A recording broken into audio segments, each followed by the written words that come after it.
While technology and innovation drive much of the change we see, it's the broader financial and societal context that shape how businesses navigate that change. That's why we turn to Carsten Egeriis, CEO of Danske Bank. A leader who brings a unique perspective from the intersection of finance, risk management and long-term strategy. Carsten's role is not just to oversee a bank, it's to act as a partner to businesses navigating transition. Carsten's perspective is critical because it reminds us that competitiveness isn't just about innovation in products or services. It's about creating the conditions for businesses to thrive. That means access to capital, but also access to knowledge, foresight, and the ability to make complex decisions with clarity. When we look at the Nordic businesses and we look at challenges for the Nordic businesses, one thing that's very important to always remember is that the Nordic economies are small open economies, export nations that are very much ingrained in the overall global economy. So when we speak with customers and clients across the Nordics, the challenges that they talk about are the challenges that we also see globally. The uncertainty around trade, what's going to happen with tensions between the US and China, what's going to happen with tariffs. Is the US the ally that we always thought it was, or is the relationship between the Nordics, European economies, and the US different? So all these big challenges that we see globally are as much challenges for the Nordic customers. And again, because we're so small and open economies, it's even more important that we understand those dynamics. I think when you look at managing a business today, the concept of going at it alone without working together with partners, I think is increasingly of the past. So much more as we look at how we become successful as a business. You know, trust is at the very essence of any business collaboration, any partnership. And you could say in many ways, trust is in some ways being challenged by misinformation, disinformation from social media. To some extent, you could also say it's being challenged by the polarization of politics.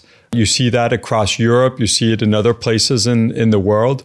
And so I do think that trust is something that is at the very heart of how we as a society are being challenged right now. I think in the Nordics, historically, we've had well-functioning societies with a lot of trust in society, in general, in politicians, in institutions. Look, I think increasingly as you do partnerships and as you think about collaboration, trust is extremely important. And therefore, we as business leaders need to do everything we can to ensure that trust is at the very forefront. We need to do everything we can to ensure that whether it's through how we communicate, whether it's how we collaborate with politicians, whether it's how we role model, that trust in partnerships is something that's at the very front of our minds. I mean, we work with partnerships in many, many different areas of the banks. I think a good example is technology. The pace of change in technology is going faster than ever. Trying to figure out what technology solutions or software solutions to invest in is extremely difficult. Trying to ensure that you have the right talent and resources to deliver the customer solutions on the technology side is extremely challenging. So we, for example, have a partnership with Infosys where Infosys help us not least on software development and on our general technology transformation. And we have more than 2,000 people working within our Infosys partnership. We have a partnership with AWS on our cloud strategy, where we've migrated a significant amount of our applications onto the AWS cloud, but we also work with AWS on how to use the tools that are available on cloud to improve our customer solutions. We work with, for example, a company called Backbase, that we worked on, for instance, with rolling out our new onboarding platform in our personal customer space. So these are just 3 examples of technology partners where we get their support and help and expertise. We purchase their solutions and then augment them for the purposes that we have. And look, I think the ability to invest, build, adopt, and roll out technology, in my mind at least, as a bank, cannot be done without very strong partnerships together with strong technology partnerships across the value chain, in fact. Yeah, so if you think about the green transition, climate change, perhaps one of the absolute most important generational challenges for us today and for many generations to come, our role in Danske Bank and as a financial institution is how can we help, our customers in the transition through financing, through capital allocation, but also through advisory and thinking about, what others are doing and what expertise we have. And there we're both partnering up with government to ensure that we help government understand what kind of conditions are required to get more capital to flow into green projects.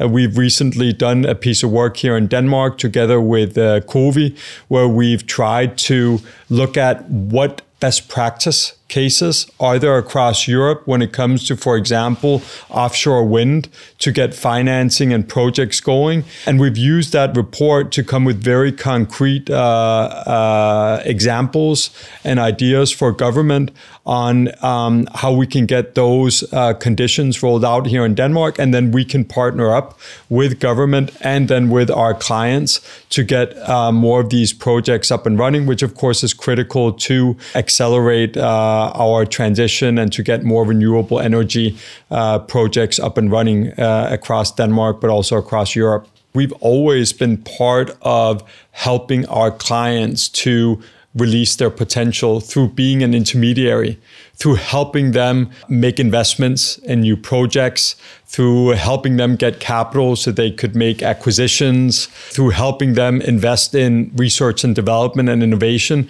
By doing that, to basically risk assess big projects, big programs, new innovation, and helping advise our clients on how to go about it from a financial perspective. So at the very core of what we do as an intermediary is trying to partner up with our clients to help them release the opportunity of their ideas. Another example would be, we spend a lot of time on helping support startups and scale-ups here in Denmark. We have more than a 50% market share here. And one thing is helping the startups and scale-ups with their core banking needs.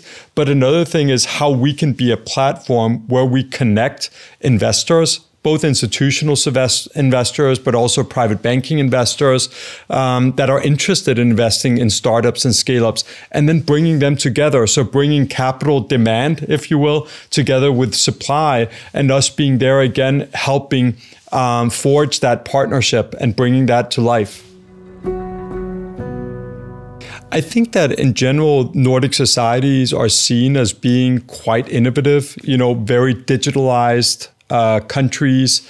We invest in research and development.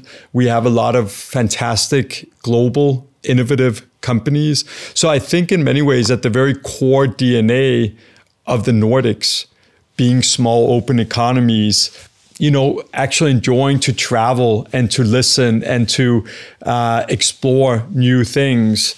I think it is in our DNA to innovate, to explore opportunities, to work with others, and also to, within the Nordics, to work together and to bring sort of Nordic opportunities to life globally. I think perspective is a really, really important concept in the scope and in the thinking of how you make sure that you think strategically and you think long term. because I think perspective for me is about being able to not just zoom in on day to day and on the nitty gritty of daily execution, which is extremely important, but also to zoom out, to take a step back. And, for me, it's to take a step back and trying to connect the dots on all the things that are going on and what is noise and what is signals and what is really important for your business. And in the world we live in today with social media, disinformation, wars, politicians talking about things all over the place without clear direction, I think, taking a step back, getting perspective and connecting the dots and making sure you understand what difference that makes for your own organization, for your own strategy is extremely important. Staying competitive in the Nordic region and globally is about more than just moving fast. It's about asking better questions, understanding the risks and opportunities of the broader system, and making decisions that are both bold and informed. Innovation doesn't happen in a vacuum. It happens when businesses have the right financial foundations, when they're supported by strong partnerships, and when they have the space to think beyond the immediate problem and focus on the bigger picture. That's the role of a trusted financial partner, and it's a critical part of staying competitive in today's complex world.